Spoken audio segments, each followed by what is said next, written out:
हाँ साथियों नमस्कार।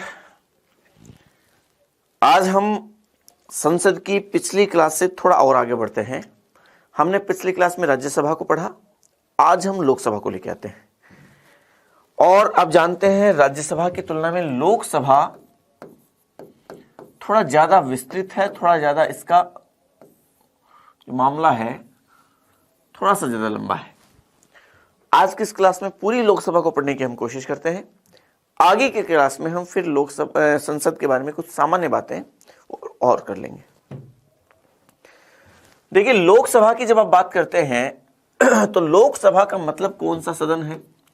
लोकसभा का मतलब, हमने राज्यसभा में उच्च सदन देखा था, तो ये कौन सा सदन हो जाएगा? निम्न सदन हो जाएगा।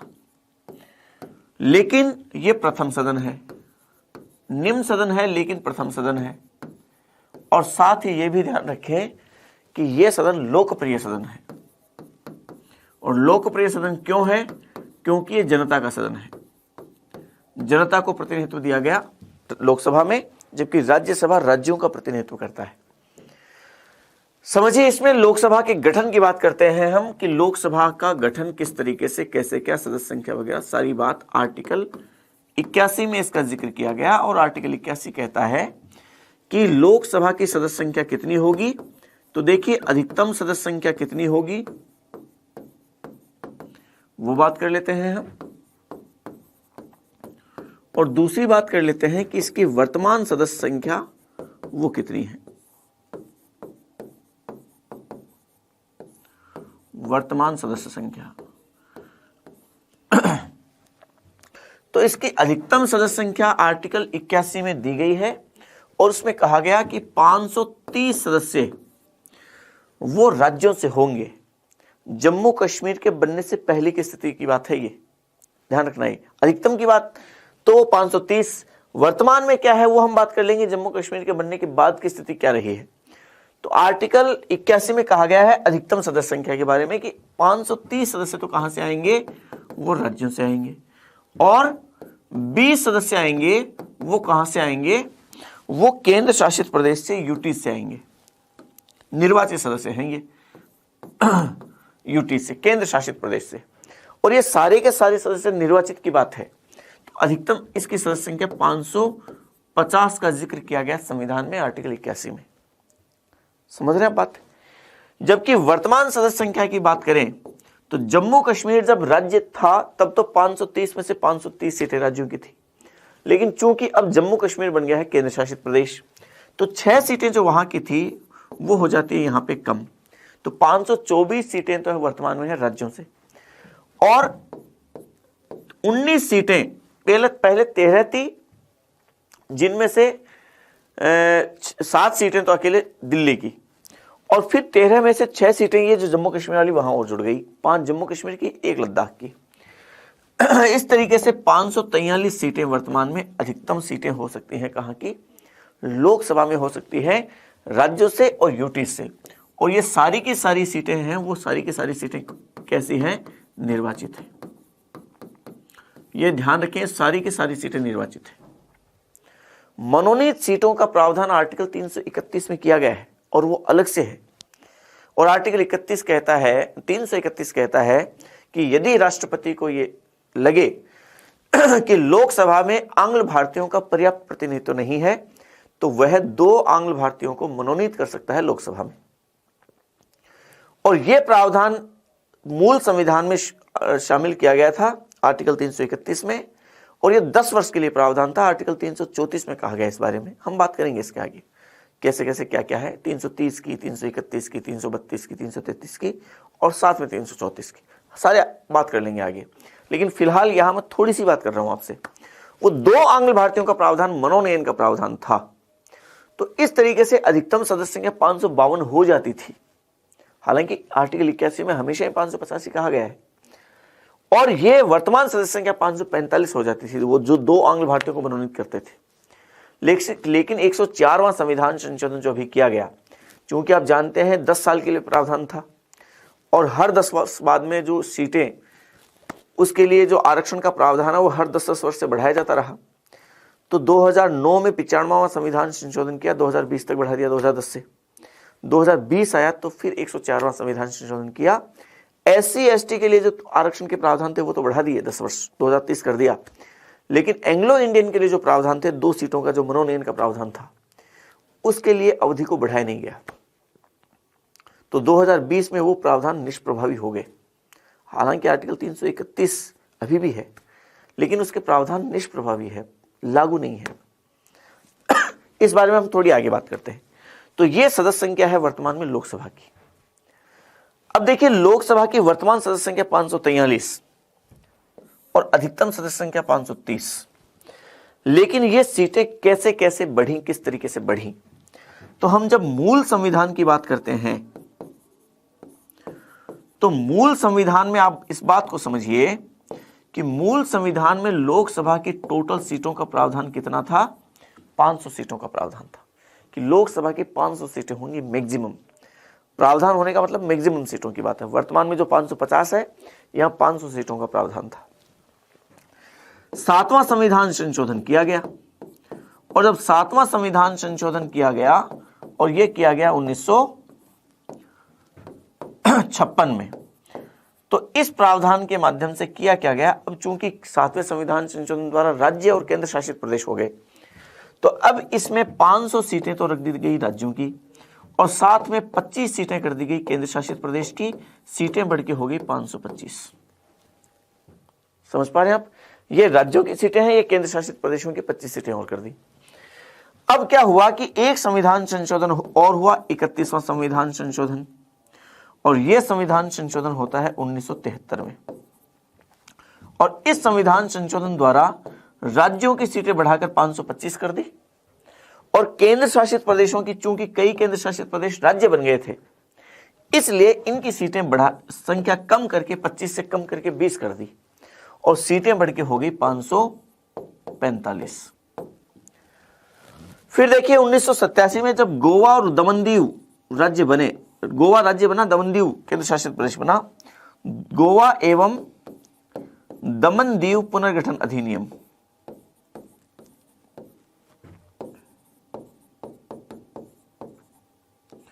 पुनर्गठन अधिनियम, और यह अधिनियम कब का है, 1987 का। इसके दायरे अंतर्गत क्या किया गया, 525 से सीटें बढ़ के हो गई 530 और ये सीटें हैं 20, टोटल सीटें बढ़ के हो गई 550। तो वर्तमान में सीटें कितनी है, अधिकतम सीटें 550 है, गोवा एवं दमन दीव पुनर्गठन अधिनियम 1987 के बाद से। समझ पा रहे हैं आप? देखिए, हम आगे एक बिंदु इसका पढ़ते हैं, बहुत महत्वपूर्ण बिंदु है लोकसभा में, उसको ध्यान रखें। और उसमें ध्यान रखें, ये है परिसीमन। एक बिंदु आता है परिसीमन का। इस परिसीमन के बिंदु को अगर आपने लोकसभा में समझ लिया तो मैं ये समझता हूं कि आप लोकसभा की सब बातों को बहुत आराम से समझ लेंगे। ये परिसीमन एक ऐसा बिंदु है जिसमें थोड़ा सा जोर आता है। परिसीमन किसे कहते हैं, पहले तो ये समझिए आप। परिसीमन कहते हैं किसी भी निर्वाचन क्षेत्र का सीमांकन करना, कि कोई निर्वाचन क्षेत्र कितना बड़ा है, कौन सा एरिया उसमें आता है, उसका सीमांकन करना। देखिए, मैं इस बात को थोड़ा सा अलग हटके आपको समझा देता हूं, वहां से आपकी ये सारी बात समझ आएगी। परिसीमन किसे कहते हैं समझिए। भारत में आप जानते हैं लोकसभा की निर्वाचित सीटें 543 है। इसका मतलब सदस्य कितने हैं, 543 सदस्य हैं। आप जानते हैं 543 सदस्य हैं।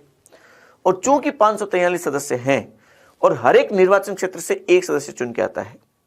आप जानते हैं लोकसभा की सीटों में, जैसे सीकर लोकसभा निर्वाचन क्षेत्र से एक सदस्य चुन के गए, चुनाव लड़ कितने भी सदस्य सकते हैं लेकिन जीतेगा एक ही।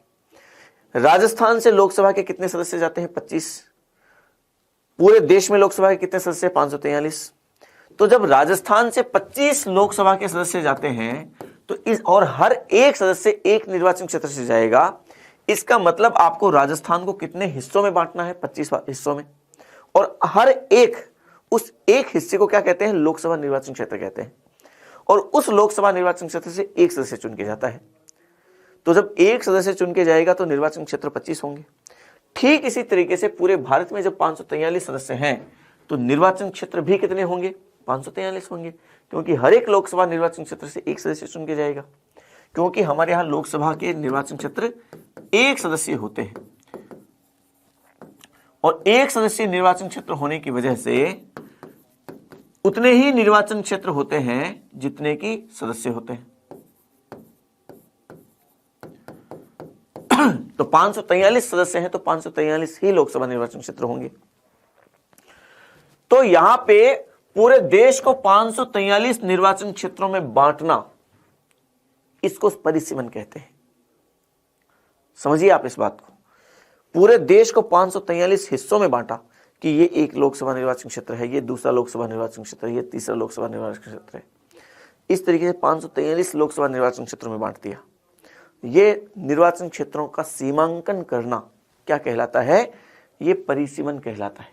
तो लोकसभा के निर्वाचन क्षेत्रों का सीमांकन करना क्या कहलाता है? सीमांकन करना परिसीमन कहलाता है। और ये परिसीमन करते हैं किस बेस पे है? ये सीमांकन किस बेस पे करते हैं?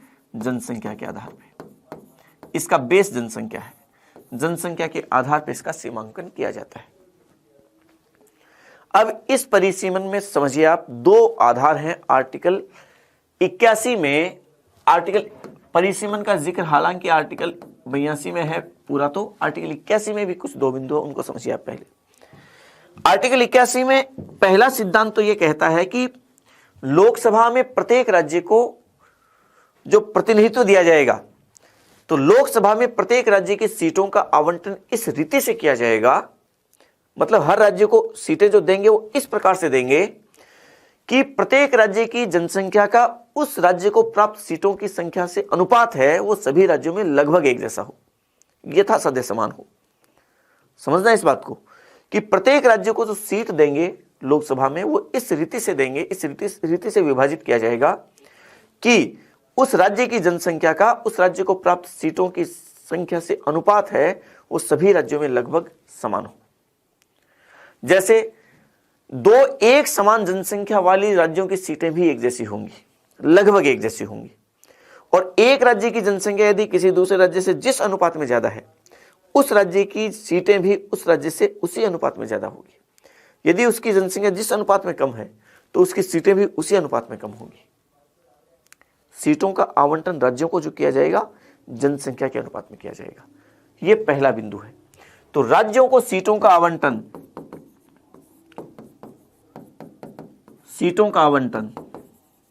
इस रीति से किया जाएगा कि उसकी जनसंख्या का और उसको प्राप्त सीटों का आवंटन, सीट है वो जो सीटों का आवंटन वो उसका अनुपात वो क्या हो, सभी राज्यों में यथासाध्य समान हो।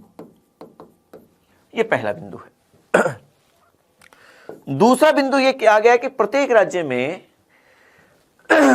वो जो प्रत्येक राज्य में निर्वाचन क्षेत्र हैं लोकसभा के, उस निर्वाचन क्षेत्रों में इस रीति से उसे विभाजित किया जाएगा कि प्रत्येक निर्वाचन क्षेत्र की जनसंख्या का उसे प्राप्त सीटों की संख्या से अनुपात उस राज्य में यथासाध्य एक जैसा हो। मतलब एक राज्य में भी जब वो निर्वाचन क्षेत्र बांटे जाएंगे, वो निर्वाचन क्षेत्रों को जो बांटा जाएगा वो इस रीति से बांटा जाएगा कि सभी निर्वाचन क्षेत्रों की जनसंख्या लगभग बराबर हो, वो यथासाध्य समान हो। समझ रहे हैं आप? तो इसका मतलब दूसरे बिंदु में निर्वाचन क्षेत्रों की जनसंख्या है वो लगभग एक जैसी होगी, लगभग बराबर होगी, ये कहा गया है। ये आर्टिकल 81 में कहा गया है।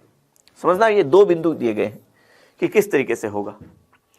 और ये आर्टिकल 81 में फिर लिखा गया नीचे कि ये दोनों ही नियम ऐसे राज्यों पे लागू नहीं होंगे, ऐसे राज्यों पे लागू नहीं होंगे जिन राज्यों की जनसंख्या 60 लाख से कम है।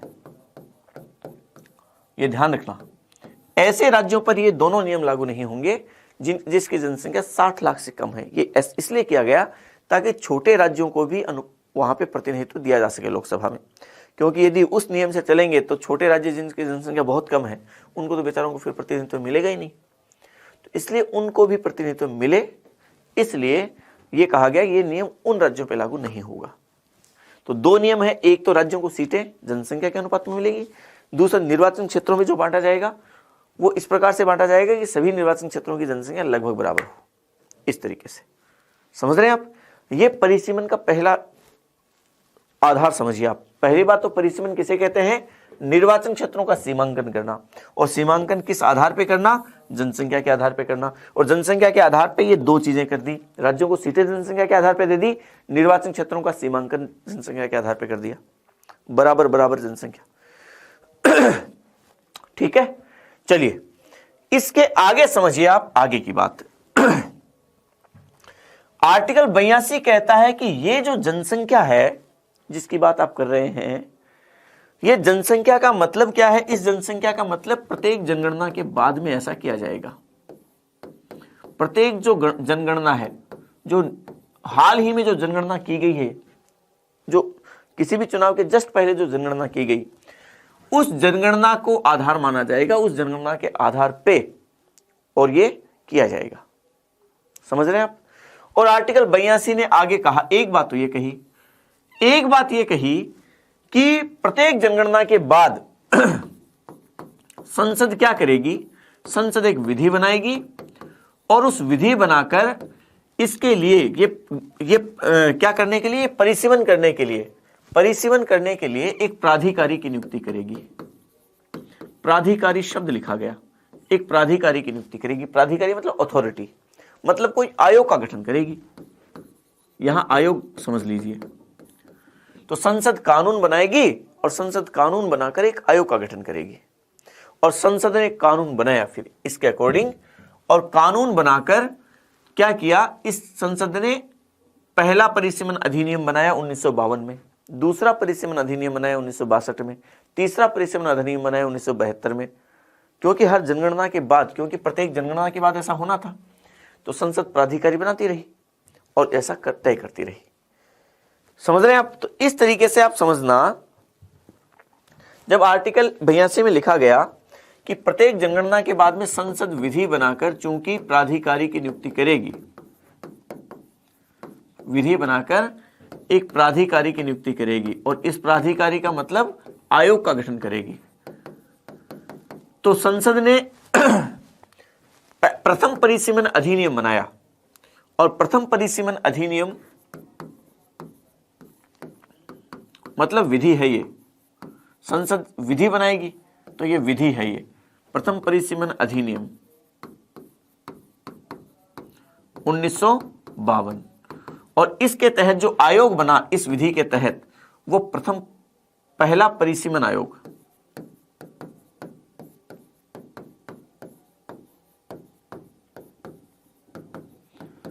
ये आयोग बना 1952 में। समझ रहे हैं आप। फिर ऐसे ही संसद ने दूसरा परिसीमन अधिनियम बनाया, और दूसरा परिसीमन अधिनियम बनाया 1962 में। इसके तहत दूसरा परिसीमन आयोग बना, और दूसरा परिसीमन आयोग बना 1962 में। फिर ऐसे ही संसद ने फिर 1971 की जनगणना के लिए तीसरा परिसीमन अधिनियम बनाया, और तीसरा परिसीमन अधिनियम 1972 में। तो इसी आधार पे तीसरा परिसीमन आयोग बना, और तीसरा परिसीमन आयोग बना 1972 में। क्या आप समझ रहे हैं। फिर क्या हुआ कि जब तीसरा परिसीमन आयोग आया और उसके तहत जब सब चीजें तीसरी बार परिसीमन हुआ, तो अब क्या हुआ, इसके बाद में एक संविधान संशोधन किया गया। आप जानते होंगे 42वां संविधान संशोधन। देखिए मैं आपको बता देता हूं, यहां पे देख लीजिए। 42वां संविधान संशोधन किया, और 42वां संविधान संशोधन 1976 में करके, और यह कह दिया कि अब लोकसभा की सीटें 2001 ईस्वी तक नहीं बढ़ाई जा सकती। 2001 ईस्वी तक फिक्स कर दी। ये इसलिए किया गया क्योंकि जिन राज्यों की जनसंख्या जिस अनुपात में बढ़ रही थी, उन राज्यों की सीटें भी उसी अनुपात में बढ़ रही थी। तो एक तरफ भारत सरकार जनसंख्या नियंत्रण के प्रोग्राम को अपना रही थी कि जनसंख्या को कम करे, और दूसरी तरफ जिन राज्यों की जनसंख्या ज्यादा बढ़ रही थी उनको ज्यादा लाभ दे रही थी। तो जो राज्य ऐसे राज्य जो जनसंख्या को कंट्रोल करने की दिशा में काम कर रहे थे, उनकी मुख्य शिकायत ये थी कि एक तरफ तो हम जनसंख्या को कम करने की दिशा में काम कर रहे हैं, एक तरफ आप हमारा नुकसान कर रहे हैं, लोकसभा में हमारी सीटें कम कर रहे हैं। तो इस आधार पर फिर जनसंख्या 42वां संविधान संशोधन इंदिरा गांधी के समय में किया गया, और कह दिया कि अब सीटें 2001 तक नहीं बढ़ेंगी, चाहे जनसंख्या कितनी भी बढ़े। और जो परिसीमन है 1971 की जनगणना के आधार पे जो कर लिया वो कर लिया, ओके है, बात खत्म। समझ रहे हैं आप। तो इस परिसीमन के आधार पर 2001 तक काम चलता रहा, उसके बाद परिसीमन हुआ ही नहीं। हो भी कैसे सकता था, 1971 के आधार पे तो लास्ट में हो ही गया था, सीटें बढ़ नहीं रही है, तो परिसीमन नहीं हुआ। फिर 2001 जब आया तो फिर एक संविधान संशोधन और किया गया, 82वां संविधान संशोधन 2001 में। ध्यान रखें 42 को 2 से गुना करेंगे 84 हो जाएगा। और 2000 में ये संविधान संशोधन करके अब कह दिया कि ये सीटें 2026 तक नहीं बढ़ेंगी। यहां 76 से 25 साल 2001 किया, या फिर 2001 से 25 साल और कर दिए, 2026 तक नहीं बढ़ेंगी। लेकिन साथ में यह कहा कि लेकिन सीटें तो नहीं बढ़ेंगी, लेकिन परिसीमन 1991 की जनगणना के आधार पर किया जा सकता है। इससे पहले जनगणना 1991 में ही हुई थी, 2001 वाली तो अभी चल रही थी। तो परिसीमन 1991 की जनगणना के आधार पर किया जा सकता है, सीटें तो नहीं बढ़ेगी। फिर परिसीमन करने का क्या मतलब हुआ, तो जैसे मान लीजिए 1971 की जनगणना के आधार पे ये समझिए कि ये 4 सीटें हैं और इनमें बराबर बराबर जनसंख्या में ही तो बांटा, समझना आप। अब सीटें तो 4 ही रहेंगी, लेकिन 2001 तक ये 30 सालों की में जनसंख्या का वितरण क्या समान रहेगा क्या। मान लीजिए ये 20-20 लाख की जनसंख्या चारों में 1971 में, लेकिन 2001 तक आते आते हो सकता है 20 का यहाँ तो 30 हो जाए, यहाँ 20 का 35 हो जाए, हो सकता है यहाँ पे 20 का 25 रहे और यहाँ हो सकता है 30 रहे। तो अब यहाँ पे जो जनसंख्या का वितरण दोबारा करेंगे, जो किस तरीके से करेंगे, तो यहाँ पे बराबर बराबर जनसंख्या वापस आए, तो यहाँ देखिए 25 है, यहाँ 35 है, तो इसकी ये क्षेत्र इसमें शामिल कर देंगे, बढ़ा देंगे थोड़ा, तो जनसंख्या चारों में फिर बराबर बराबर कर देंगे। समझ पा रहे हैं आप। तो यहाँ सीटें तो 4 ही रहेंगी, लेकिन परिसीमन 1991 की जनगणना के आधार पर किया जा सकता है। ये क्या कहा गया, सीटें तो उतनी रहेंगी 2026 तक जैसे 1971 में थी, लेकिन 1991 की जनगणना के आधार पर किया जा सकता है। तो इस बेस पे फिर चौथा परिसीमन आयोग, संसद ने चौथा परिसीमन अधिनियम पारित किया 2001 में, और इसके तहत फिर क्या हुआ 2002 में, और इसके तहत फिर चौथा परिसीमन आयोग आया 2002 में, जिसके तहत क्या होना था, परिसीमन होना था। लेकिन इस आयोग ने काम शुरू किया 2004 से, तब तक 2001 की जनगणना आ गई। तो फिर बाद में एक संविधान संशोधन किया गया 87वां, और 87वें संविधान संशोधन 2003 के द्वारा फिर यह प्रावधान कर दिया गया कि ये जो 2026 वाली बात तो ठीक है अपनी जगह, लेकिन जो परिसीमन जो 1991 के आधार पर किया जा रहा था, अब ये परिसीमन 2001 की जनगणना के आधार पर किया जाएगा।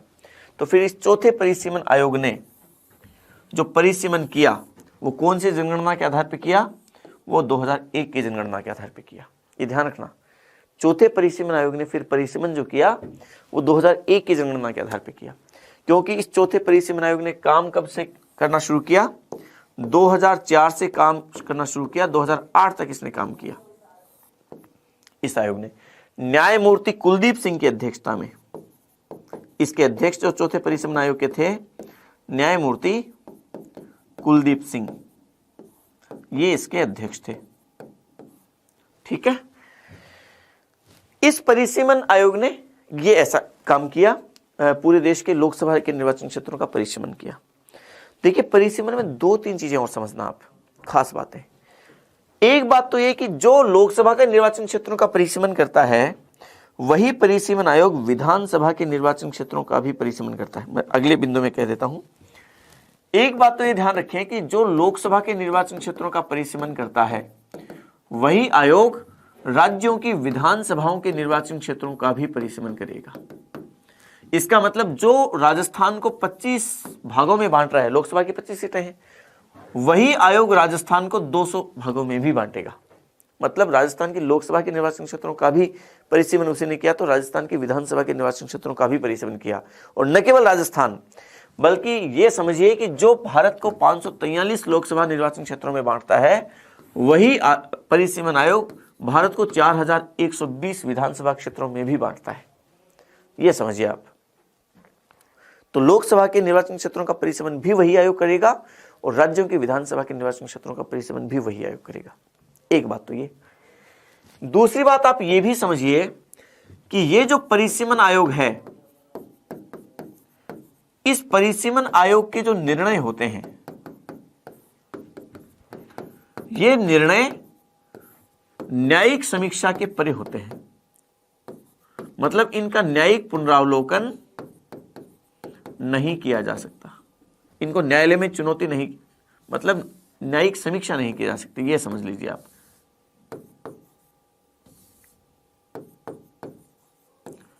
इनको न्यायालय में चुनौती नहीं दी जा सकती, इसका मतलब है न्यायालय में चुनौती नहीं दी जा सकती। समझ रहे हैं आप? एक बिंदु और ये समझिए कि ये जो परिसीमन आयोग के निर्णय होते हैं, ये निर्णय क्या होते हैं? ये निर्णय आगामी जो लोकसभा है उसके ऊपर प्रभावी होते हैं।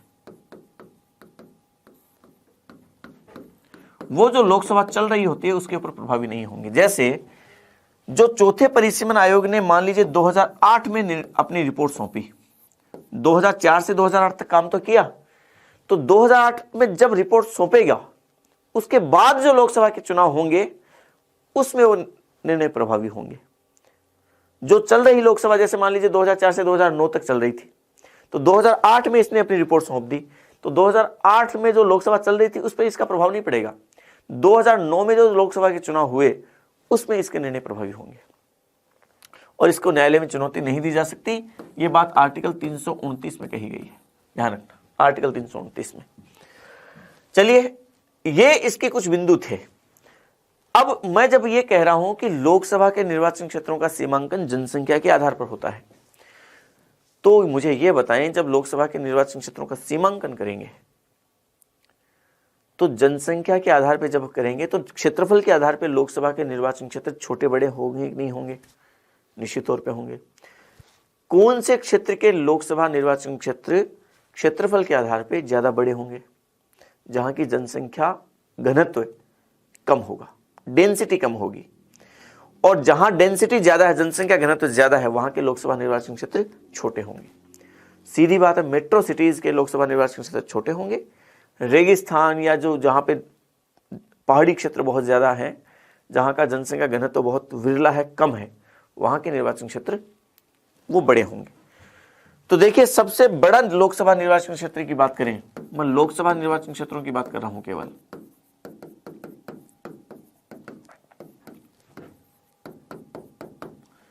तो सबसे बड़े की बात करें अगर क्षेत्रफल के आधार पर, तो सबसे बड़ा लोकसभा निर्वाचन क्षेत्र है लद्दाख। ये कितना बड़ा है? 1,76,266 वर्ग किलोमीटर। आप समझिए इस बात को कि लोकसभा का निर्वाचन क्षेत्र कितना बड़ा है। राजस्थान का वो जो क्षेत्रफल कितना है? 3,42,239, इतना ही तो है। अब ये देखिए 1,76,266, मतलब आधे राजस्थान के बराबर एक ही सीट है लद्दाख की, वहां से एक सदस्य आता है। इतना बड़ा लोकसभा निर्वाचन क्षेत्र है। और ये तो पहले नंबर का सबसे बड़ा है। अगर दूसरे नंबर की बात करें तो बाड़मेर है। बाड़मेर मैं इसलिए बता रहा हूं क्योंकि राजस्थान का है, और ये है वो लगभग 70,000 वर्ग किलोमीटर का है। तो पहले में और दूसरे में ही कितना बड़ा फर्क है, इससे 2.5 गुना बड़ा है, ये समझ सकते हैं आप। पहले में और दूसरे में कितना बड़ा डिफरेंस है। तीसरे नंबर पे आपके कच्छ है, गुजरात।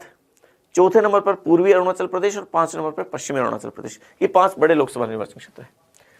अगर सबसे छोटे की बात करें तो देखिए चांदनी चौक।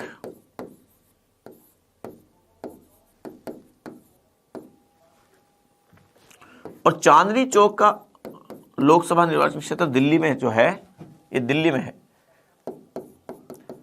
ये 10 वर्ग किलोमीटर का है। मात्र 10 वर्ग किलोमीटर। ये 10 तो हो सकता है हम यहां भूल ही गए होंगे। यहां कहां 1,76,266 वर्ग किलोमीटर का एक लोकसभा निर्वाचन क्षेत्र, यहां मात्र 10 वर्ग किलोमीटर का एक निर्वाचन क्षेत्र। यहां से भी एक सदस्य चुन के जाता है, यहां से भी एक सदस्य चुन के जाता है। तो ये इतना बड़ा डिफरेंस है, ये मैं आपको बताना चाह रहा हूं। समझ पा रहे हैं आप? अगर आप जनसंख्या के दृष्टिकोण से सबसे बड़े की बात करें तो मल्काजगिरी, जनसंख्या के दृष्टिकोण से सबसे बड़े लोकसभा निर्वाचन क्षेत्र की बात करें इस दृष्टिकोण से सबसे बड़ा तो मल्काजगिरी तेलंगाना में है, लगभग 29 लाख जनसंख्या का वो है। और सबसे छोटे की बात करें जनसंख्या के दृष्टिकोण से तो लक्षद्वीप, लगभग 48,000 की जनसंख्या, यहां 29 लाख के करीब, यहां 48,000 के करीब। तो ये डिफरेंस है, ये समझिए आप। इस तरीके से लोकसभा के निर्वाचन क्षेत्रों की ये विभिन्नता है। समझ पा रहे हैं आप? जनसंख्या में क्योंकि 60 लाख से कम जनसंख्या जहां की है वहां तो ये नियम लागू नहीं होगा ना, तो इसको भी, लक्षद्वीप को भी प्रतिनिधित्व मिले, इसके लिए ये दिया गया। कई राज्य हैं ऐसे जिनको इस आधार पर प्रतिनिधित्व दिया गया है। चलिए ठीक है, इस तरीके से लोकसभा के निर्वाचन क्षेत्रों का परिसीमन का बिंदु है ये। मैं समझ रहा हूं ये सबसे कठिन बिंदु है, आपको समझ आ गया होगा। ठीक है, बढ़ते हैं इसके आगे। देखिए अगला इसका एक बिंदु है, वो है आरक्षण।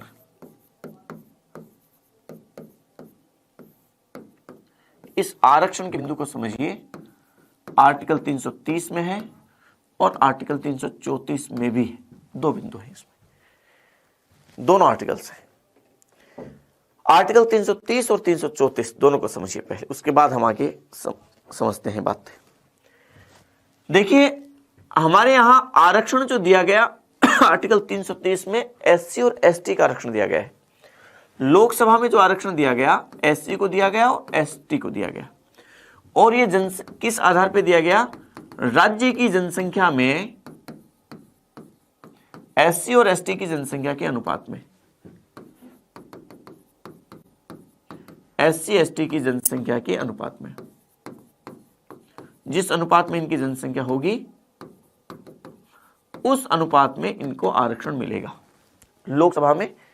इस तरीके से ध्यान रखें, महिलाओं के लिए किसी प्रकार का कोई आरक्षण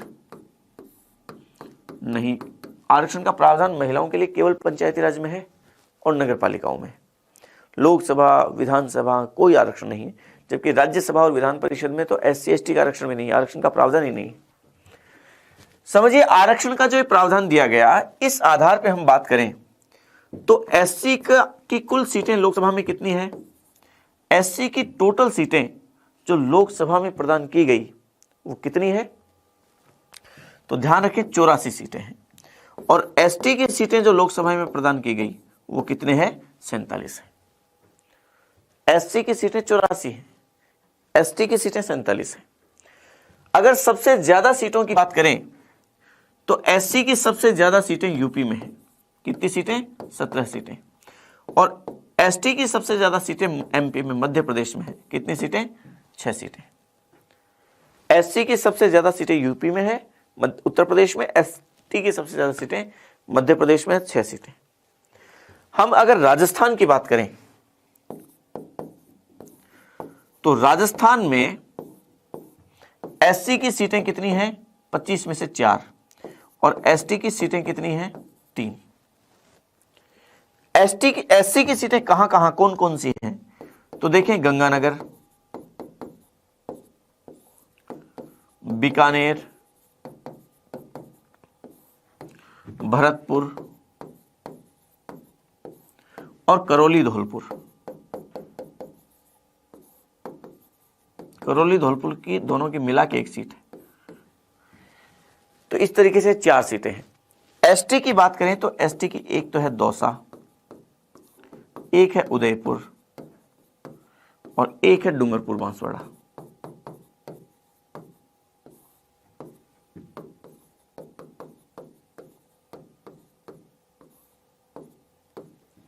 ये 3 सीटें, समझ रहे हैं आप? देखिए दौसा में मीणा बाहुल्य है, यहां भील बाहुल्य है, यहां भील बाहुल्य है। तो जहां एसटी की जनसंख्या ज्यादा है वहां ये सीटें दी गई है। तो इस तरीके से राजस्थान में सीटों का प्रावधान ये है। अब ये आरक्षण कितने समय तक रहेगा, ये आर्टिकल 334 में कहा गया है कि कितने समय तक ये आरक्षण रहेगा। और 334 में मूल संविधान में 10 वर्ष का प्रावधान था। ये 10 वर्ष के प्रावधान की बात है, मूल संविधान की बात बता रहा हूं आपको। और मतलब 1960 तक था। 1960 है, उससे पहले फिर वहां कह दिया गया 20 वर्ष के लिए, मतलब 1970 तक। 1917 है, उसके पहले उस लिए संविधान संशोधन करके वहां 30 वर्ष लिख दिया। मतलब हर 10-10 साल के लिए इसको बढ़ाया जाता रहा। 2009 में 95वां संविधान संशोधन किया और इस 95वें संविधान संशोधन 2009 के द्वारा इसका आरक्षण की अवधि 2010 से बढ़ाकर कितनी कर दी गई, 2020 कर दी गई। फिर 2020 में 104वां संविधान संशोधन किया गया और इसके आरक्षण की सीमा SC/ST की बढ़ाकर 2020 से बढ़ाकर 2030 कर दी गई। तो वर्तमान में आरक्षण कब तक लागू है, 2030 तक है। ये ध्यान रखना आपको, 2030 तक लागू रहेगा SC/ST का आरक्षण संसद में, लोकसभा में और विधानसभाओं में। ये 2030 तक कर दिया गया 104वें संविधान संशोधन द्वारा। लेकिन ध्यान रखें, इस 104वें संविधान संशोधन की खास बात यह है कि आर्टिकल 331 में जो प्रावधान था वो प्रावधान आगे नहीं बढ़ाया गया है। 2020 में ये वहीं पे निष्क्रिय हो गए हैं। इसकी बात अभी हम मनोनयन की बात करेंगे, वहां कर लेंगे। तो मैं समझ रहा हूं कि आपकी यहां तक की सारी बात समझ आ गई होगी। देखिए, आप एक जगह कंफ्यूज होंगे, और कहां पे होंगे, आपसे पूछेंगे कि लोकसभा की सीटें अब कब तक नहीं बढ़ाई जा सकती। वो 2026 आपको याद है, पक्के तौर पे आप 2026 याद कर लेंगे। बाई चांस आपसे पूछ लें कि आरक्षण की, लोकसभा में आरक्षण की अवधि वो अब कब तक बढ़ा दी गई है, तो आपको उसमें भी 2026 याद रह सकता है, जबकि आरक्षण में हर 10 वर्ष से बढ़ता है, वो ध्यान रखें। तो 10 के गुणक में है 60, 70, 80, 90, 2000, 2010, 2020, 2030 तक। ये 10 के गुणक में बढ़ता है, तो 2026 10 के गुणक में आता ही नहीं है। तो यहां आरक्षण की अवधि में ध्यान रखें 2030 तक है। तो आरक्षण में शायद ये बात आपके समझ आ गई होगी। देखिए, आरक्षण के बाद में हम बात करते हैं लोकसभा की सीटों की। हमने राज्यसभा की सीटें याद की थी, अब लोकसभा की सीटें याद करते हैं। लोकसभा की सीटें भी देखिए बहुत आराम से है, आसान सी है। आप में से कई लोगों को राज्यसभा की सीटें याद होगी पिछली क्लास में। अब आप में से कई लोग सोच रहे हैं कि राज्यसभा की सीटें याद होगी, अब लोकसभा की सीटें यदि अगर मैंने याद करने की कोशिश की तो लोकसभा की सीटें तो याद होगी नहीं, राज्यसभा वाली भी भूल जाऊंगा। लेकिन देखिए, मेरा मानना है कि राज्यसभा की याद की गई सीटें आपकी लोकसभा की सीटें याद करने में अड़चन पैदा नहीं करेगी, बल्कि आपकी मदद करेगी। वहां देखिए, आपने 31, 19, 18, 16, 12 ऐसे याद की थी ना, वो अगर आपके याद है तो यहां पे भी वैसे उसी क्रम में चलेंगे हम, थोड़ा सा बस अंतर मिलेगा। लेकिन फिर भी मैं पूरी सीटें लिख देता हूं, जितनी आपको याद होती है कर लीजिए, नहीं होती कोई खास बात नहीं। सबसे पहले 80 सीटें, कौन, उत्तर प्रदेश। वहां 31 सीटें थी उत्तर प्रदेश की, यहां 80 सीटें हैं। वहां देखिए 31 के बाद में 19, एक बड़ा गैप है, यहां पे भी एक बड़ा गैप है। 80 के बाद सीधे आइए 48 पे, और यहां महाराष्ट्र, वहां पे भी महाराष्ट्र। 19 के बाद में 18 पे तमिलनाडु। लेकिन राज्यसभा की सीटें तो 1950 में तय होगी, वो तय हो गई, कोई कुछ नहीं बढ़ा है। जबकि लोकसभा में जो सीटें हैं वो 10-10 वर्ष से जो परिसमन किया गया और जिस तरीके से आगे बढ़ी, उस लोकसभा की सीटें बढ़ी भी तो है ना, वैसे उन राज्यों की सीटें बढ़ गई जहां की सीट जनसंख्या जिस अनुपात में बढ़ी। तो उत्तरी भारत और दक्षिण भारत के जब आप तुलना करते हैं तो आप पाते हैं कि उत्तर भारत की सीटें, जनसंख्या ज्यादा बढ़ी राज्यों की, तो यहाँ की सीटें भी ज्यादा बढ़ गई। दक्षिण भारत के राज्यों की चूंकि जनसंख्या धीमी गति से बढ़ी, तो लोकसभा की सीटें भी धीमी गति से बढ़ी। तो यहाँ पे तमिलनाडु जो दक्षिण भारत का राज्य है वो यहाँ पे पिछड़ गया। अब देखिए, वहां 31, 19, फिर 18 पे तमिलनाडु, इसको छोड़ दीजिए, 18 के बाद 16 पे, पहले बिहार फिर बंगाल। अब देखिए, ध्यान रखें, जहां पे आपने राज्यसभा की सीटें याद की थी, मैंने एक से ज्यादा राज्य थे, जहां पे जो राज्य मैंने बिहार लिखा है फिर बंगाल लिखा है, तो उल्टा चलना है। अब यहाँ पे बाद वाला राज्य पहले आएगा, ये पहले वाला बाद में आएगा। तो यहाँ बिहार और बंगाल लिखा है मैंने, तो इसका मतलब यहाँ पहले बंगाल आएगा। तो 48 के बाद में 42 सीटें, और 42 सीटें कहाँ की, पश्चिमी बंगाल की। 16 वाला राज्य एक हो गया और 16 वाला राज्य दूसरा भी हो गया, यहाँ पे बिहार। 16 तक का मामला हो गया, लेकिन 18 वाला एक बाकी है, तो 18 वाले को अब ले आइए, ये तमिलनाडु, 39 सीटें तमिलनाडु की। फिर देखिए 39 के बाद में वहां 16 थी, 18 के बाद में 16 हो गया, 16 तक का मामला पूरा है। 16 के बाद में 12 है कर्नाटक दक्षिण भारत का राज्य। 12 के बाद में 11 में आगम आंध्र प्रदेश, गुजरात, मध्य प्रदेश। अब उल्टा चलना है, पहले मध्य प्रदेश आएगा। तो 39 के बाद में सीधे 29 पे आ जाइए। 29 पे कौन? मध्य प्रदेश। मतलब ये कि 11 वाला एक राज्य आ गया है, 11 वाले 2 राज्य बचे और 12 वाला भी बचा हुआ है, तो 12 वाले को पहले ले आइए। 28 सीटें कर्नाटक की, 12 तक का मामला पूरा, 11 में एक आ गया। अब देखिए 11 में दूसरा ले आइए, आ गए मैं गुजरात, तो देखिए 26 सीटें गुजरात की। अब आ बचा, आ मतलब आंध्र प्रदेश बचा, तो 25 सीटें 2 राज्यों की है। 25 सीटें एक तो है राजस्थान की, और राजस्थान के साथ यहां पे आ जाएगा कौन? आंध्र प्रदेश। तो जहां राजस्थान के साथ राज्यसभा में राजस्थान के बराबर सीटें उड़ीसा की थी, लोकसभा में राजस्थान के बराबर सीटें आंध्र प्रदेश की। फिर देखिए 10 में राजस्थान के साथ उड़ीसा था ना, वहां राजस्थान तो आ गया। अब उड़ीसा की सीट यहां 21 है, उड़ीसा की 21 सीटें। 20 सीटें आपके 20, देखिए 10 के बाद वहां 9 पे केरल है, तो यहां 20 पे केरल हो जाएगा। समझ रहे हैं आप? फिर 7 पे आइए। 7 पे आपकी क्या था? सरदार मतलब पंजाब, असम और तेलंगाना, इस क्रम में लिखा था आपने। तो यहां सबसे पहले तेलंगाना आएगा, और यहां कितनी सीटें? 17 सीटें। कौन आएगा? तेलंगाना। तेलंगाना के बाद में आप पंजाब, असम, तेलंगाना की बात की थी, अब असम आगे आ गया, तो 14 सीटें 2 राज्यों की है। तो एक तो है असम की, लेकिन साथ में पंजाब के साथ नहीं है। 7 के बाद में 6 झारखंड, धोनी वाला झारखंड था, तो यहां झारखंड साथ, यहां झारखंड आ जाएगा। अब 7 वाला एक बच गया पंजाब, तो 13 सीटें पंजाब की। 7 तक का मामला पूरा, बल्कि 6 तक का मामला पूरा, झारखंड भी आ गया। 5 पे हरियाणा और छत्तीसगढ़ थे, तो यहां देखिए मैंने हरियाणा पहले लिखा है, छत्तीसगढ़ बाद में लिखा है, तो यहां छत्तीसगढ़ पहले आएगा। तो 11 सीटें छत्तीसगढ़ की और 10 सीटें हरियाणा की।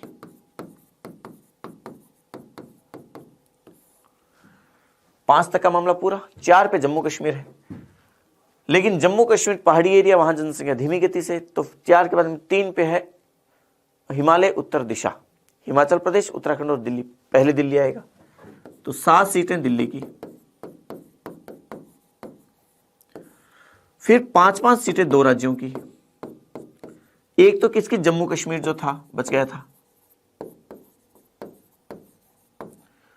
और एक उत्तराखंड, बीच में उत्तराखंड ही तो था, हिमालय उत्तर दिशा, उत्तराखंड, हिमाचल प्रदेश बच गया। 4 सीटें कहां की? हिमाचल प्रदेश की।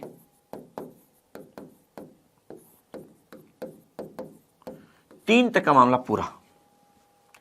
3 के बाद में 1-1 सीटें हैं, तो यहां देखिए 4 के बाद में 2-2 सीटें हैं, और 2-2 सीटें 5 राज्यों की हैं।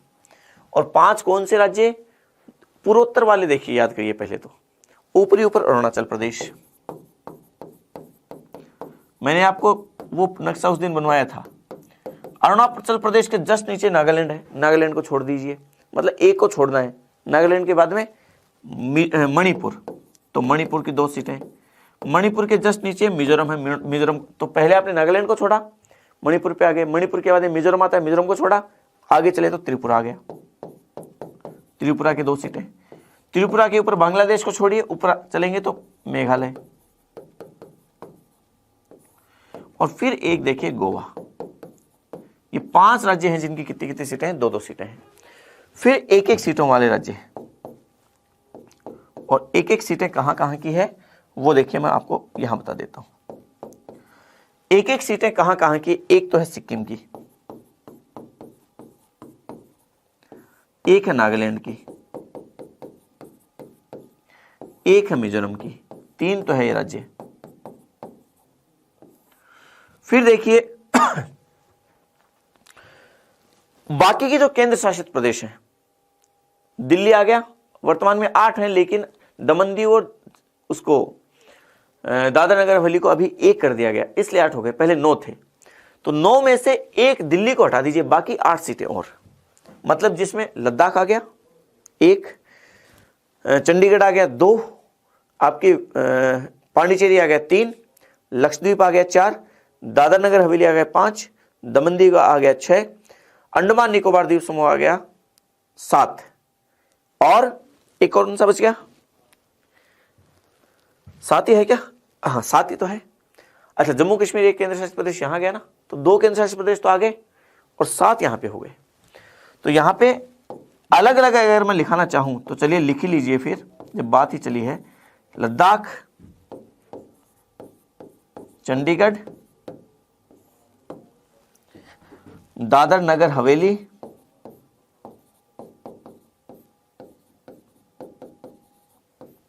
फिर दमन दीव,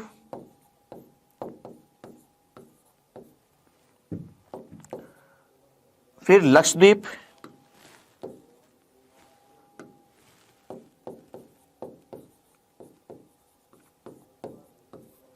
फिर पांडिचेरी, फिर अंडमान निकोबार द्वीप समूह।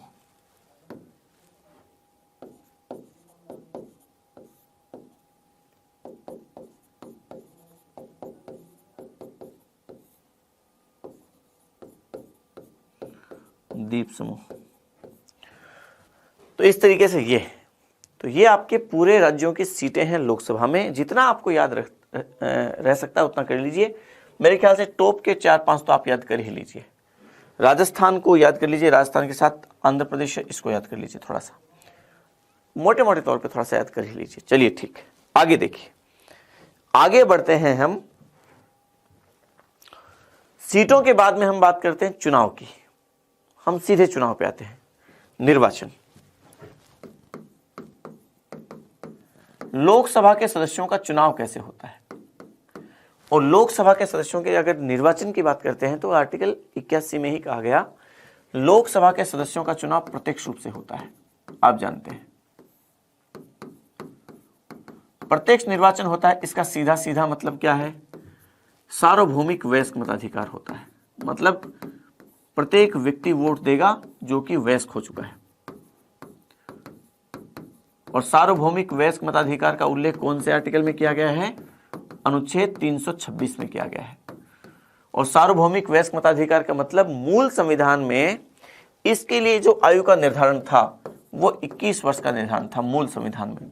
लेकिन फिर 61वां संविधान संशोधन किया, और 61वां संविधान संशोधन राजीव गांधी के समय में किया गया 1989 में।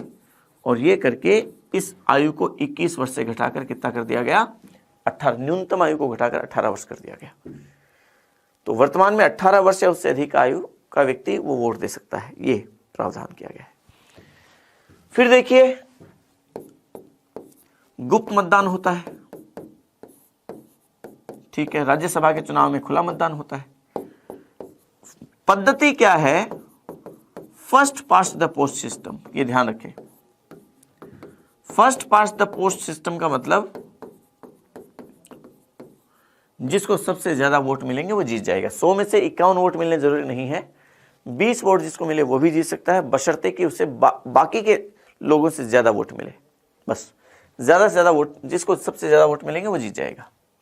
जैसे मान लीजिए किसी क्षेत्र की जनसंख्या 1 लाख है, 1 लाख वोटर्स हैं, और वोट दे रहे हैं 80,000 लोग वोट दे रहे हैं, 20,000 लोगों ने वोट नहीं दिया। ए को 80,000 में से 10,000 वोट मिले, और बी से लेकर 10वें नंबर तक के 9 लोगों को, 10 लोग कैंडिडेट खड़े हुए, मिलके 17,000 वोट मिले। लेकिन इनमें यो बी से लेकर 10वें नंबर तक के 9 लोगों में ये 17,000 वोट इस रूप में बंटे, इस तरीके से बंटे कि किसी को भी 10,000 वोट नहीं मिले। तो अब कौन जीत गया? 10 ए जीत गया। तो देखिए 1 लाख वोटों में से 10,000 वोट जिसको मिले वो जीत गया। तो 50,000 एक वोट मिलना जरूरी नहीं है 1 लाख में से, 10,000 वाला भी जीत सकता है, बशर्ते कि सबसे ज्यादा वोट मिले। ये आपके first past the post system है बस, ठीक है। चलिए समझिए, ये निर्वाचन क्षेत्र 1 सदस्य होते हैं, ये हमने बात कर ही ली थी। 1 सदस्यीय निर्वाचन क्षेत्र, परिसीमन में हमने बात कर ली थी। एक सदस्यीय निर्वाचन क्षेत्र होते हैं, ठीक है। प्रादेशिक प्रतिनिधित्व होता है, प्रतिनिधित्व प्रदेश के आधार पर होता है, क्षेत्र के आधार पर, व्यवसाय के आधार पर नहीं होता है। भारत में व्यवसाय के आधार पर प्रतिनिधित्व दिया भी नहीं गया है। प्रादेशिक प्रतिनिधित्व, जैसे मान लीजिए हर एक निर्वाचन क्षेत्र का प्रतिनिधित्व करेगा हर कैंडिडेट, तो 543 निर्वाचन क्षेत्र, 543 कैंडिडेट, इस तरीके से प्रादेशिक प्रतिनिधित्व और एकल सदस्यीय निर्वाचन क्षेत्र। तो ये निर्वाचन से लेकर कुछ बिंदु थे।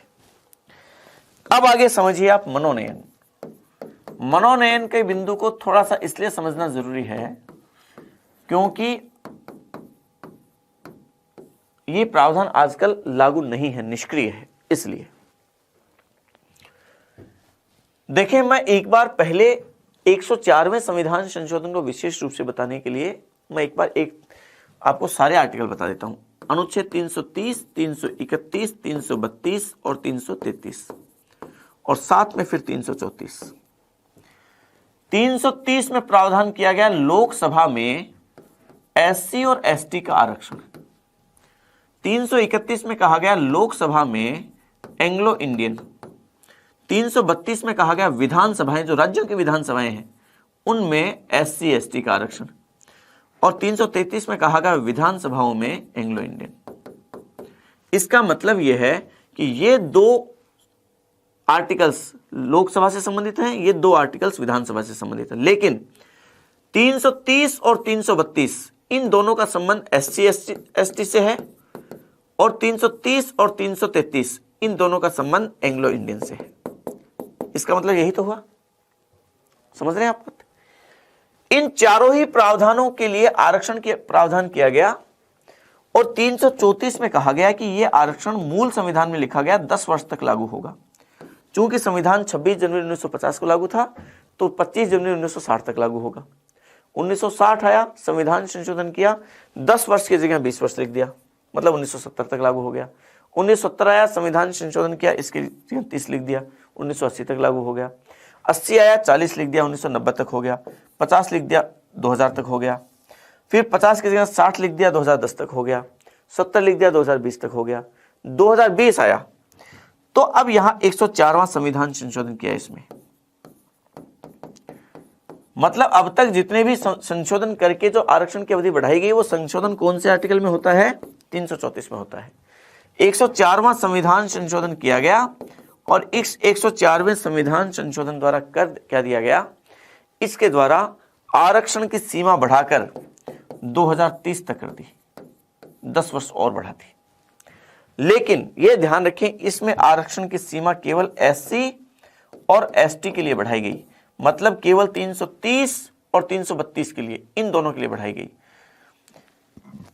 331 और 333 जो आंग्ल भारतीयों के लिए प्रावधान था, इसके लिए सीमा को नहीं बढ़ाया गया, तो इसके लिए सीमा का प्रावधान 2020 में ही निष्क्रिय हो गया। तो वर्तमान में लोकसभा में 2 आंग्ल भारतीयों को जो प्रावधान है लागू नहीं है।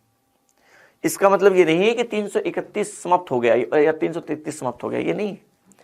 मतलब मान लीजिए 2030 में जाके आगे और लोकसभा या संसदीय संविधान संशोधन करके तो 10 साल अवधि और बढ़ाएगी आरक्षण की, हो सकता है उसमें एंग्लो इंडियन के लिए भी बढ़ा दे तो वापस भी लागू हो सकता है, कोई दिक्कत नहीं है। लेकिन तब तक के लिए निष्प्रभावी हो गया। ठीक है, चलिए, यह आपका मनोनयन का प्रावधान हो गया। अब देखिए लोकसभा के कार्यकाल की बात कीजिए आप।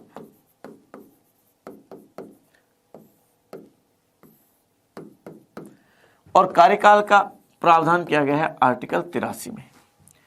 तो लोकसभा सामान्यतः 5 वर्ष तक उसका कार्यकाल है। और कब से? उसकी पहली बैठक से, अपनी प्रथम बैठक से 5 वर्ष की अवधि तक वो पद पर उसका कार्यकाल है। इस समय से पहले भी कोई सदस्य अपना त्याग पत्र देकर पद छोड़ सकता है, और यदि वो त्याग पत्र देगा तो किसको देगा? पीठासीन को देगा।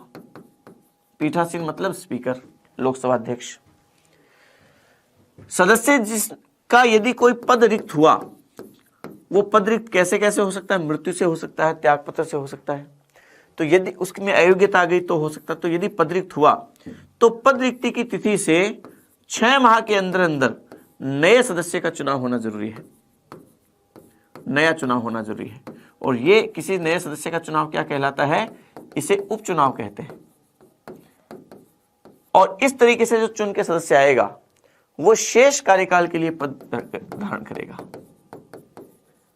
वो शेष कार्यकाल के लिए वो पद ग्रहण करेगा, शेष कार्यकाल के लिए रहेगा, पूरे 5 साल के लिए नहीं रहेगा। ठीक है। देखिए, लोकसभा को समय से पहले भी भंग किया जा सकता है। लोकसभा को भंग किया जा सकता है, विघटित किया जा सकता है। भंग करना, विघटित करना एक ही बात है, डिसॉल्व किया जा सकता है। और यह बात कही गई है आर्टिकल 85 में। और भंग करेगा कौन? भंग करेगा राष्ट्रपति। किसकी सलाह से? प्रधानमंत्री की सलाह से। लोकसभा को भंग किया जा सकता है, ये ध्यान रखें। तो देखिए, लोकसभा, अब तक की लोकसभा की बात करें तो पहली लोकसभा 1952 से लेकर 1957, दूसरी लोकसभा 1957 से लेकर 1962, तीसरी लोकसभा 1962 से लेकर 1967, चौथी लोकसभा 1967 से लेकर 1970 के अंत तक थी। तो पहली बार लोकसभा भंग हुई, समझ रहे हैं आप। पांचवी लोकसभा 1971 में चुनाव हुए, 1977 तक, ये भी समय से पहले भंग। हालांकि 6 साल दिखाई दे रहे हैं आपको, लेकिन आप जानते हैं इसका कार्यकाल एक बार में 1 वर्ष के लिए जो आपातकाल में बढ़ा सकते हैं वो बढ़ाया गया था। उस 1 साल का कार्यकाल पूरा होने से पहले ही भंग कर दी गई इसको, तो ये भी समय से पहले भंग। फिर छठी लोकसभा 1977 के में चुनाव हुए, 1979 अगस्त 1979 में इसे भंग कर दिया गया, तो ये भी समय से पहले। सातवीं लोकसभा 1980 जनवरी 1980 से दिसंबर 1984 तक, तो पूरा 5 साल का कार्यकाल है। फिर 1984 से लेकर 1989, फिर नवी लोकसभा 1989 से लेकर 1991, समय से पहले भंग। फिर 10वीं लोकसभा 1991 से लेकर 1996, ठीक है। 11वीं लोकसभा 1996 से लेकर 1998, समय से पहले भंग। फिर 12वीं लोकसभा 1998 से लेकर 1999, समय से पहले भंग। फिर 1999 से लेकर 13वीं लोकसभा 2004 तक, ये भी कुछ समय से पहले भंग कर दी गई। 14वीं लोकसभा 2004 से लेकर 2009 तक, 15वीं लोकसभा 2009 से लेकर 2014 तक, 16वीं लोकसभा 2014 से लेकर 2019 तक, और वर्तमान में 17वीं लोकसभा 2019 से लेकर निरंतर। ये 17 लोकसभाओं का कार्यकाल है, जिसमें भंग कितनी बार हुई? 1 बार, 2 बार, 3 बार, 4 बार, 5 बार, 6 बार और 7 बार। लोकसभा अब तक 7 बार समय से पहले भंग की जा चुकी है, ये ध्यान रखें आप। क्या आप इस बात को समझ पा रहे हैं? लोकसभा के कार्यकाल में लोकसभा को समय से पहले भंग किया जा सकता है, ठीक है। देखिए, 3 शब्द मैं आपको साथ साथ और बता देता हूं। एक होता है आम चुनाव, एक होता है मध्यावधि चुनाव, एक होता है उपचुनाव। आम चुनाव तो कौन से चुनाव को कहते हैं कि जो हर 5 साल से जो चुनाव होते हैं लोकसभा के या विधानसभाओं के, उन्हें आम चुनाव कहते हैं। यह आम चुनाव है। मध्यावधि चुनाव किसे कहेंगे? जब कोई लोकसभा समय से पहले भंग हो जाती है, तो अब जो यहां चुनाव होंगे वो मध्यावधि चुनाव है। ये यहां पे जो चुनाव हो वो मध्यावधि चुनाव है, क्योंकि लोकसभा भंग हुई और बीच में चुनाव हुई, तो मध्यावधि चुनाव। पूरी लोकसभा के चुनाव होते हैं, इसमें भी पूरी लोकसभा के चुनाव है, इसमें भी पूरी लोकसभा के सारे सदस्यों के चुनाव है। उपचुनाव किसे कहते हैं? उपचुनाव, मान लीजिए किसी सदस्य का स्थान रिक्त हुआ, किसी सदस्य की मृत्यु हो गई या त्यागपत्र की वजह से किसी सदस्य का स्थान रिक्त हो गया, 1, 2, 5 जितने सदस्यों का, उन सदस्यों के जो चुनाव होंगे वो उपचुनाव है। समझ पा रहे हैं आप? और उपचुनाव से कोई सदस्य चुन के आता है तो वो शेष कार्यकाल के लिए पद ग्रहण करता है। ये आपके लोकसभा के चुनाव है और एक कार्यकाल है। कार्यकाल के बाद देखिए, आप बात कीजिए शपथ की, और शपथ का जिक्र किया गया है आर्टिकल 99 में, हमने लोकसभा राज्यसभा में पढ़ा था। और यह कहता है कि संसद के सदस्य, संसद की बात की गई है कि संसद के सदस्य किसके समक्ष शपथ ग्रहण करेंगे? संसद सदस्य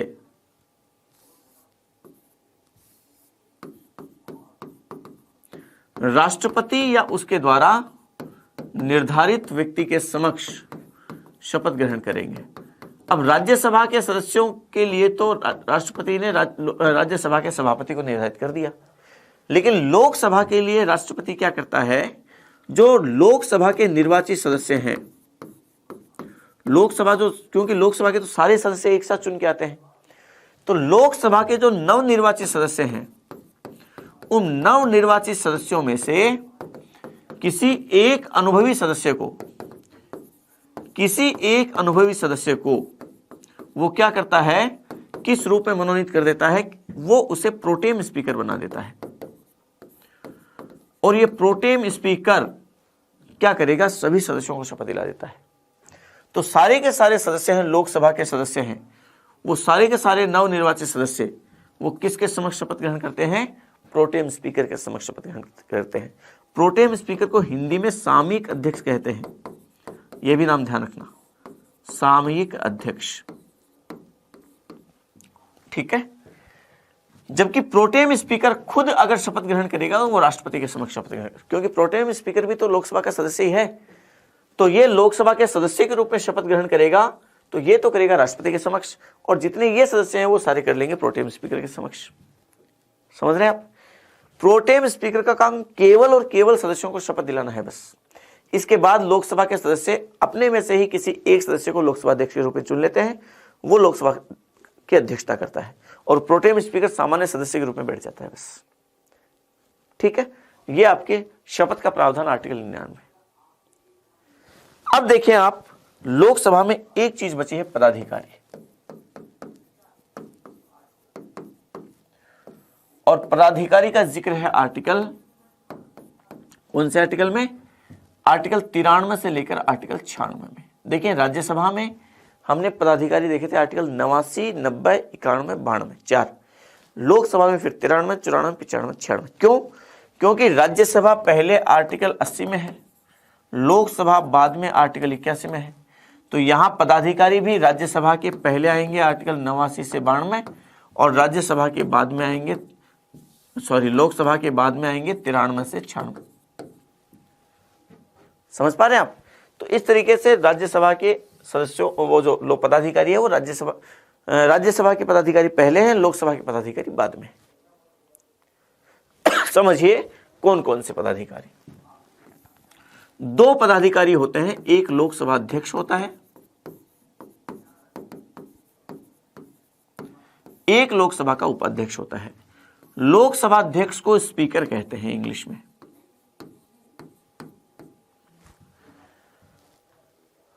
यहां से समझना आप बात को, लोकसभा अध्यक्ष थोड़ा सा इंपॉर्टेंट टॉपिक है, इसको ध्यान से समझना आप। लोकसभा अध्यक्ष में समझिए इस बात को कि लोकसभा अध्यक्ष का चुनाव कैसे होता है। सबसे पहली बात तो ये है, हम पहले सामान्य बातें समझते हैं इसकी। लोकसभा अध्यक्ष का चुनाव लोकसभा के सदस्य अपने में से ही किसी एक सदस्य को लोकसभा अध्यक्ष के रूप में कर लेते हैं। समझ रहे हैं आप? इसका मतलब यह है कि लोकसभा अध्यक्ष वो लोकसभा का सदस्य होता है, ये सदन का सदस्य होता है, ये होता है, वो लोकसभा का ही एक सदस्य होता है, जबकि राज्यसभा का सभापति राज्यसभा का सदस्य नहीं होता है। ठीक है, ये चुन लिया इसको। ठीक है, लोकसभा अध्यक्ष का कार्यकाल कितना होता है, तो इसके कार्यकाल की समझिए आप 5 वर्ष मत बता देना। लोकसभा अध्यक्ष का कार्यकाल कब तक होगा? सामान्यतः लोकसभा जब तक लोकसभा रहेगी तब तक रहता है, लेकिन विशेष तौर पे ध्यान रखें, लोकसभा अध्यक्ष का कार्यकाल नई लोकसभा की पहली बैठक के ठीक पहले तक होता है। पहली बैठक के ठीक पहले तक। और ऐसा इसलिए किया गया कि बाई चांस किसी लोकसभा का अगर मान लीजिए भंग हो गई तो 6 माह के अंदर अंदर चुनाव होंगे, तो उस अवधि में लोकसभा अध्यक्ष का पद बना रहता है। लोकसभा भंग हो जाती है लेकिन लोकसभा अध्यक्ष का पद बना रहता है।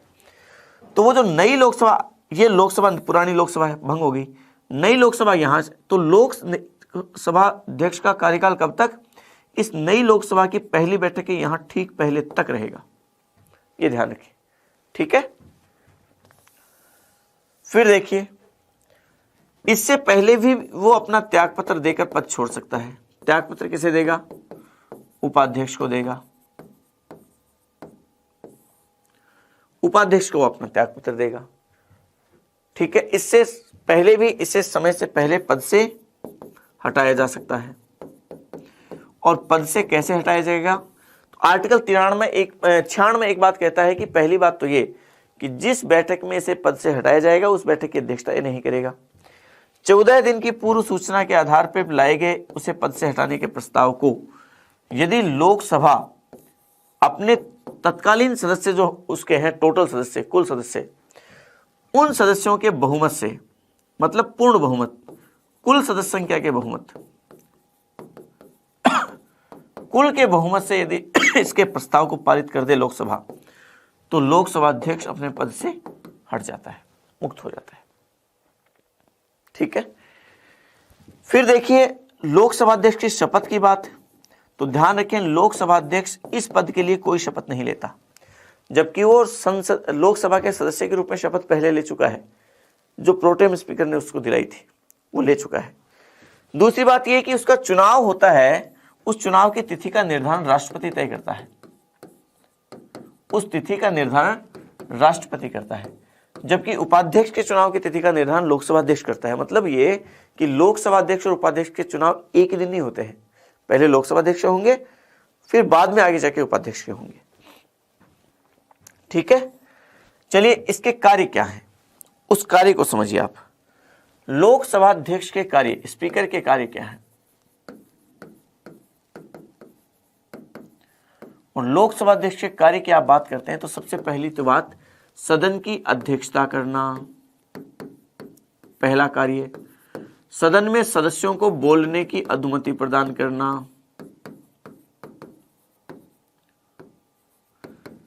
सदन में अनुशासन बनाए रखना, फिर और काम क्या है? सदन में गणपूर्ति को सुनिश्चित करना, फिर और काम क्या है? सदन के नियमों की व्याख्या करना,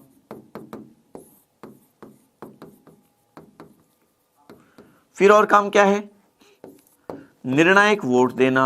पहले चरण में वोट नहीं देता, निर्णायक मत देता है।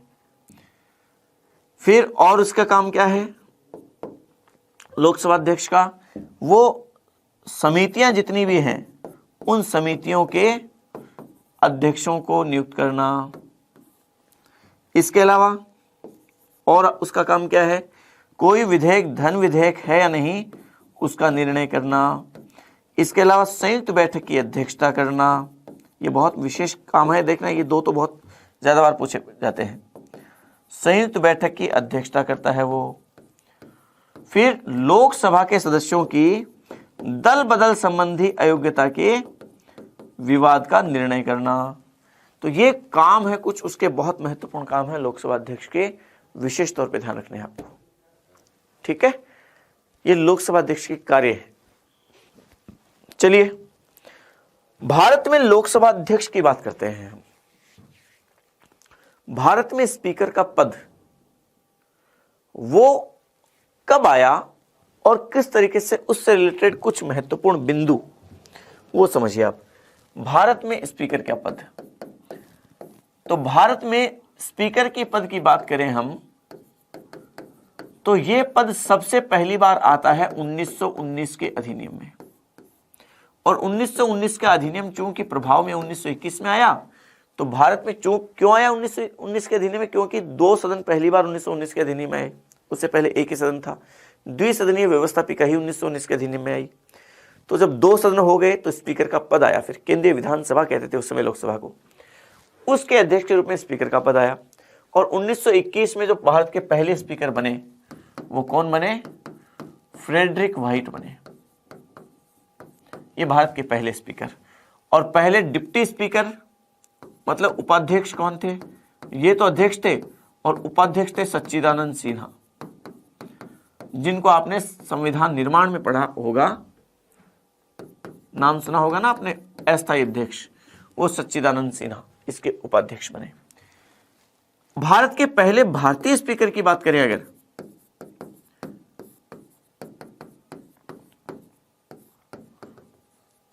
तो पहले भारतीय स्पीकर थे विट्ठल भाई पटेल,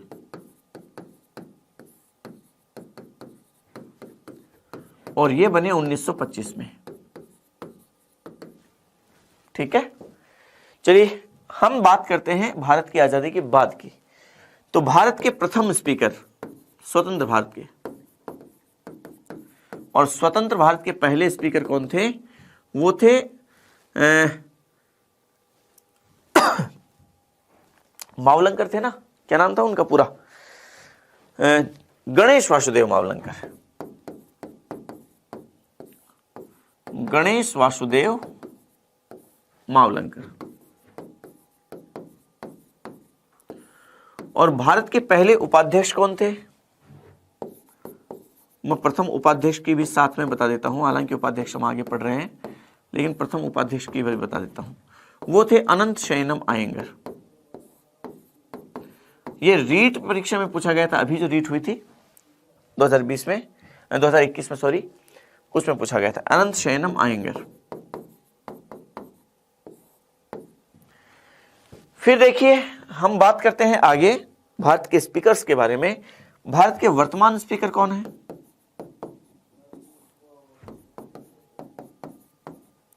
वर्तमान स्पीकर है ओम बिरला, जिनका संबंध राजस्थान से है, कोटा से है। देखिए कुछ और बात कर लेते हैं, सर्वाधिक अवधि तक रहने वाले स्पीकर। अगर हम सर्वाधिक अवधि तक रहने वाले स्पीकर की बात करें तो वो कौन है? वो हैं आपके बलराम जाखड़। बलराम जाखड़, और ये रहे थे 1980 से लेकर 1989 तक सबसे लंबी अवधि तक रहने वाले स्पीकर रहे। तो फिर सबसे कम अवधि तक कौन रहे? न्यूनतम अवधि तक स्पीकर कौन रहे? तो न्यूनतम अवधि तक अगर आप एक व्यक्ति की बात करते हैं कि किस व्यक्ति ने का कार्यकाल सबसे कम रहा, वो तो है बलिराम भगत,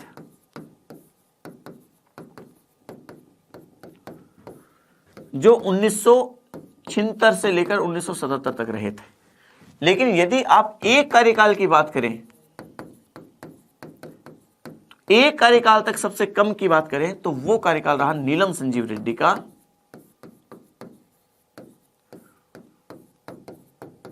और नीलम संजीव रेड्डी 1977 में।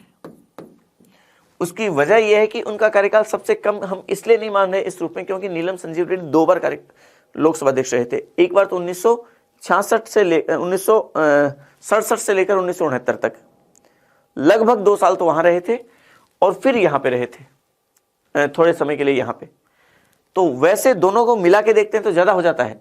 तो एक व्यक्ति के रूप में देखते हैं तो बलिराम भगत का सबसे कम है। लेकिन किसी एक कार्यकाल की बात करें तो नीलम संजीव रेड्डी ने 1977 में केवल कुछ महीनों के लिए वो लोकसभा अध्यक्ष बने थे। बाद में उन्होंने राष्ट्रपति का चुनाव लड़ा था और राष्ट्रपति बन गए थे उस समय। ठीक है, अगर हम भारत की महिला स्पीकर की बात करें तो महिला स्पीकर में देखिए सबसे पहली महिला स्पीकर वो मीरा कुमार, 2009 से लेकर 2014, और दूसरी महिला स्पीकर सुमित्रा महाजन, 2014 से लेकर 2019। ठीक है, ऐसे स्पीकर जिनकी पद पर रहते हुए मृत्यु हो गई, तो ऐसे स्पीकर 2 रहे। एक स्पीकर तो रहे गणेश वासुदेव मावलंकर, गणेश वासुदेव मावलंकर जो रहे थे और जिनकी डेथ हो गई थी 1956 में, और दूसरे रहे जीएमसी बालयोगी,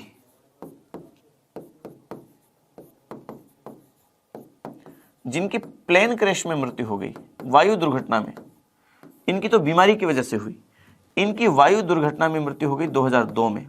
तो बाई चांस आ जाए कि वायु दुर्घटना में किसकी मृत्यु हुई, तो वो ध्यान रखें ये मृत्यु होती है जीएमसी बालयोगी की। ठीक है, फिर देखिए अगर स्पीकर में आप और कुछ अगर स्पीकर्स के संबंध में कुछ बात करें तो देखिए, ऐसे स्पीकर जिनके विरुद्ध पद से हटाने का प्रस्ताव लाया गया, हालांकि वो प्रस्ताव पारित नहीं हुआ, ये बात अलग है, तो ये प्रस्ताव लाया गया गणेश वासुदेव मावलंकर के विरुद्ध, हालांकि वो पारित नहीं हुआ। एक बात और, ऐसे स्पीकर जो राजस्थान के राज्यपाल रहे, ये ध्यान रखें, तो ऐसे स्पीकर जो राजस्थान के राज्यपाल रहे,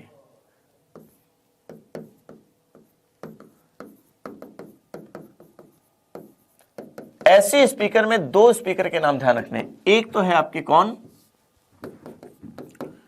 एक तो है आपके सरदार हुकुम सिंह,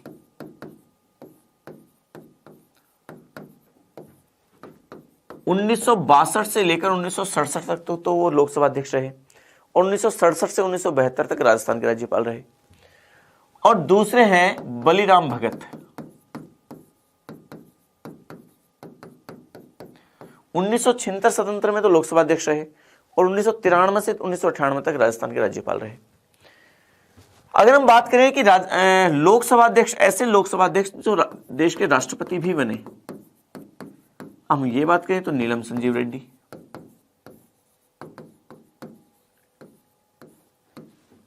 ये राष्ट्रपति भी बने देश के। तो ये कुछ फैक्ट्स हैं लोकसभा अध्यक्ष के बारे में, जिनको आपको समझना चाहिए, पढ़ना चाहिए, याद करना चाहिए। देखिए, हम उपाध्यक्ष की बात करते हैं।